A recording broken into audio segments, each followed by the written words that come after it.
Olá pessoal, tudo bem? Vamos dando continuidade às nossas aulas mágicas acerca do direito das famílias. Lembrando que até o presente momento nós já trabalhamos com vocês acerca da dissolução da sociedade conjugal, já falamos de regime de bens e princípios constitucionais do direito de família.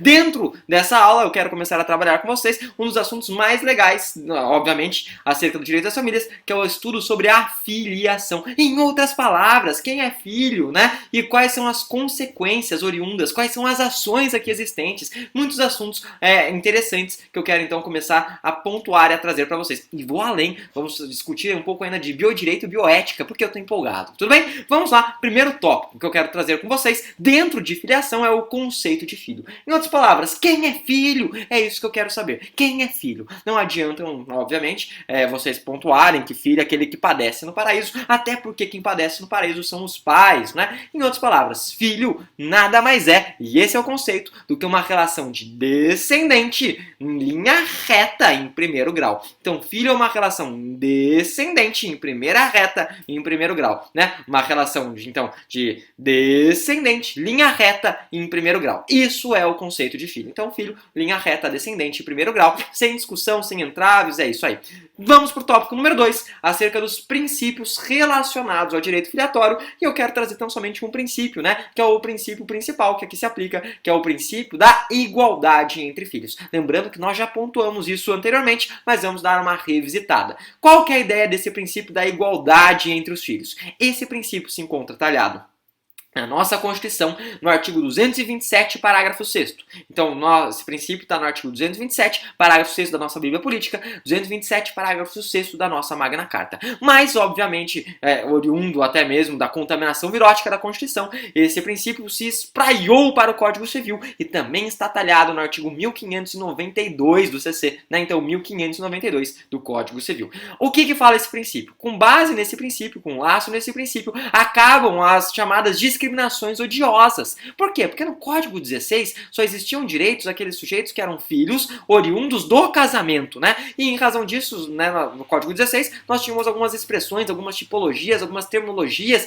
que traziam uma carga muito negativa. O que é filho ilegítimo, filho bastardo, filho, né, que a gente pode falar ali adulterino. Olha que loucura. Essas expressões aí, elas foram debeladas, elas foram extirpadas do nosso ordenamento. Hoje, filho é filho. Filho, não importa se dentro ou fora do casamento, ele tem os mesmos direitos. Então, filho é filho. Esse seria o nosso segundo tópico, o princípio da igualdade entre os filhos. Tudo bem? Tópico 3 é o tópico aí que vai durar pelo menos... acredito que esse bloco de 10 minutos, e vou além, se bobear até o próximo bloco de 10 minutos. O nosso tópico 3 diz respeito às chamadas presunções de paternidade. Então, quero falar com vocês das presunções de paternidade. Presunções de paternidade. E vamos até meio que Luiz Fonsi, vamos até um pouco Despacito. O que você quer falar a partir de agora? Gente, primeiro detalhe. No direito romano, eu tenho certeza que vocês já escutaram uma expressão, né? Uma expressão que muitas vezes é empregada até os dias atuais. Que expressão que é essa? Anotem, é importante. Falava o seguinte: filho da minha filha, meu neto é. Filho da minha filha, meu neto é. Mais uma vez, filho da minha filha, meu neto é. Filho do meu filho, olha a indagação, é ou não é? Filho do meu filho é ou não é, né? Indagação avalone. Então essa era a expressão aí oriunda do direito romano. Filho da minha filha, meu neto é. Filho do meu filho é ou não é, né? Por que você fala isso? Pelo seguinte, até o direito romano, nós poderíamos dizer que as chamadas presunções de maternidade, elas gozavam aí de uma presunção absoluta. Então, mãe, presunção absoluta. E pai, presunção relativa. Uma presunção que decorria justamente do estado de casado. Tudo bem? Então, presunção absoluta para a maternidade, presunção relativa para a paternidade. Ocorre, entretanto, gente, que nos dias atuais, isso é importante de ser trazido, né? Nós começamos, ou pelo menos alguns doutrinadores, como Zeno Veloso, Rolfo Madaleno, eles começaram a flexibilizar o quê? O conceito, essa presunção absoluta de maternidade. Para quem? Para as mães. E por que isso começou a acontecer? Até mesmo em razão do caso Pedrinho. Não sei se vocês recordam do caso Pedrinho. O caso Pedrinho até que deu origem à chamada Nazaré Tedesco da novela, né? A grande vilã que matava todo mundo empurrando das escadas. Pelo seguinte, gente, no caso Pedrinho, houve uma troca aí, ou pelo menos uma subtração de um bebê da maternidade. Então é possível que tenhamos uma troca de bebês, ou até mesmo uma retirada de um bebê da maternidade?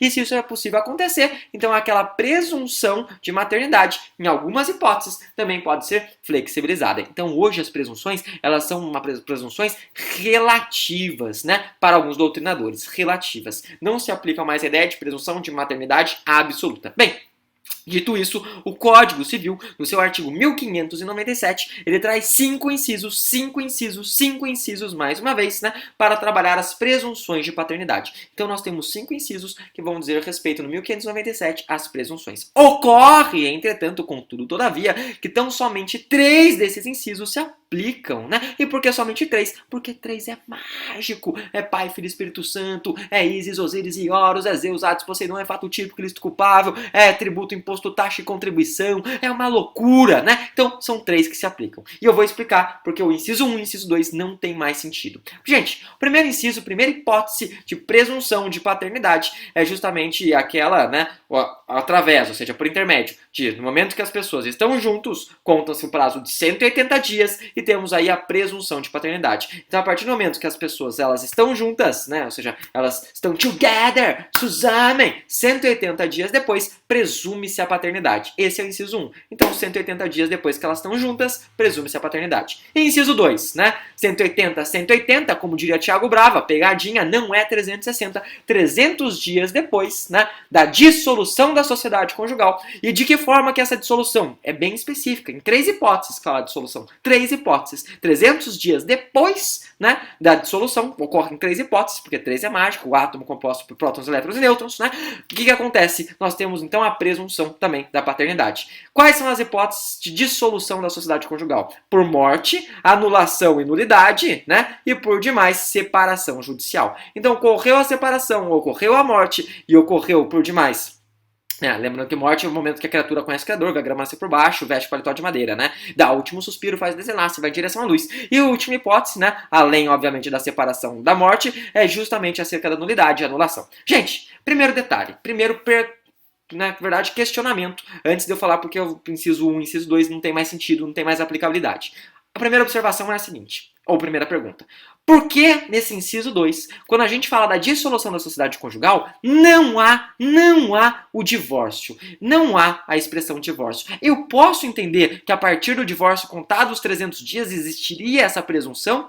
Vamos lá, gente. O código é de 2002. No código de 2002, o divórcio ele sempre tinha a precedência de uma separação. Então, pro divórcio direto, 2 anos de separado de fato. Pro divórcio indireto, 1 ano separado judicialmente, né? Em outras palavras, sempre nós tínhamos a separação como um degrau pro divórcio. Por essa razão, no código de 2002, aí falava da dissolução da sociedade conjugal, pontuava a separação e não trouxe o divórcio. Ocorre, entretanto, contudo, todavia, que com a emenda 66 do ano de 2010, é possível fazer uma interpretação e, obviamente, agregar aí essa informação que também seria possível por intermédio do divórcio. Então, na hora que vocês forem fazer a leitura da separação, coloquem separação / divórcio. Tudo bem? Então, morte, separação, divórcio, nulidade, anulação. Prof, né? Mais uma observação aqui dentro. Eu quero saber, por que esse inciso 1 e inciso 2 não tem mais aplicabilidade? Pelo seguinte, gente, não sei se vocês se recordam, mas desde os anos 90 surgiu o Ratinho.